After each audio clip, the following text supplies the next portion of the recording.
সার্বিক সাফল্য কামনা করে আজকের এই ক্রীড়া প্রতিযোগিতার শুভ উদ্বোধন ঘোষণা করছি।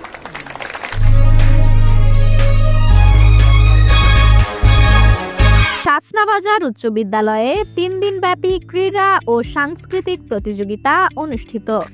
সুনামগঞ্জের জামালগঞ্জ উপজেলার শাচনাবাজার উচ্চ বিদ্যালয়ে আনন্দঘন পরিবেশে 3 দিনব্যাপী বার্ষিক ক্রীড়া ও সাংস্কৃতিক প্রতিযোগিতা অনুষ্ঠিত হয়েছে।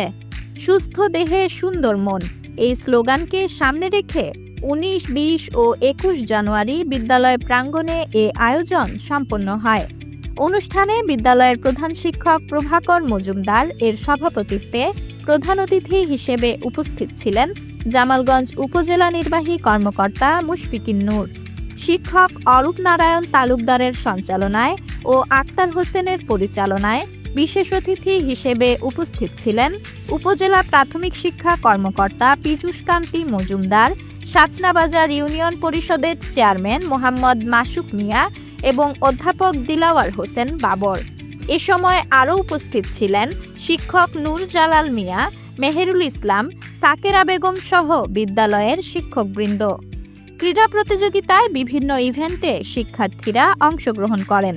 পাশাপাশি সাংস্কৃতিক পর্বে সঙ্গীত, নৃত্য, গান ও আবৃত্তিতে শিক্ষার্থীদের প্রাণবন্ত পরিবেশনা উপস্থিত দর্শকদের মুগ্ধ করে। অনুষ্ঠানের শেষ দিনে বিজয়ী শিক্ষার্থীদের মাঝে পুরস্কার বিতরণ করেন অতিথিরা। এ সময় অতিথিরা বলেন, শিক্ষার্থীদের শারীরিক ও মানসিক বিকাশে খেলাধুলা ও সাংস্কৃতিক চর্চার বিকল্প নেই। এমন আয়োজন শিক্ষার্থীদের প্রতিভা বিকাশে গুরুত্বপূর্ণ ভূমিকা রাখে এবং ভবিষ্যতেও এ ধরনের কার্যক্রম নিয়মিত আয়োজনের আহ্বান জানান বক্তারা। বিদ্যালয়ে আজ বার্ষিক ক্রীড়া ও সাংস্কৃতিক অনুষ্ঠান চলছে। আমরা পুরো বছর অপেক্ষা করে থাকি শুধুমাত্র এই একটি দিনের জন্য। ধন্যবাদ জানাই আমাদের শিক্ষক শিক্ষিকা বৃন্দকে এত কষ্ট করে একটি অনুষ্ঠান আয়োজন করার জন্য।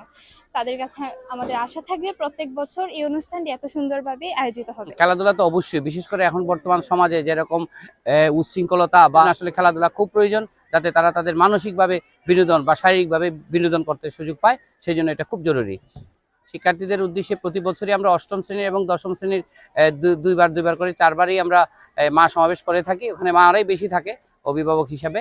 তারপরেও ছাত্রছাত্রীরা যেন মোবাইল ব্যবহার না করে, মোবাইল থেকে দূরে থাকে, পড়াশোনার প্রতি আকৃষ্ট হয়, আর মা বাবা যেন খেয়াল রাখে, এরকম পরামর্শ আমরা সবসময় দিয়ে রাখি। প্রতি বছর এই দিনটার জন্য মনে হয় আমার সকল শিক্ষার্থী যারা আছে তারা অপেক্ষায় থাকে। তোমরা অপেক্ষাতে সারা বছর পাঠ্য বইয়ের যে পড়ালেখা যে একটা একঘেয়েমিতে চলে আসে, সেটা কাটিয়ে একটা নতুন আরেকটি ধাপে পা বাড়ানোর আগে এই যে একটি আয়োজন, এটা কিন্তু খুবই জরুরি।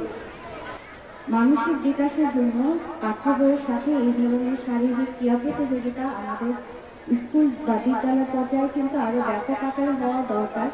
তো আমার বিশ্বাস যখন এই বিদ্যালয়ের মাঠটি উন্নত হয়ে যাবে, এই ধরনের পরিচর্যা আরো বেশি আপনারা আয়োজন করবেন।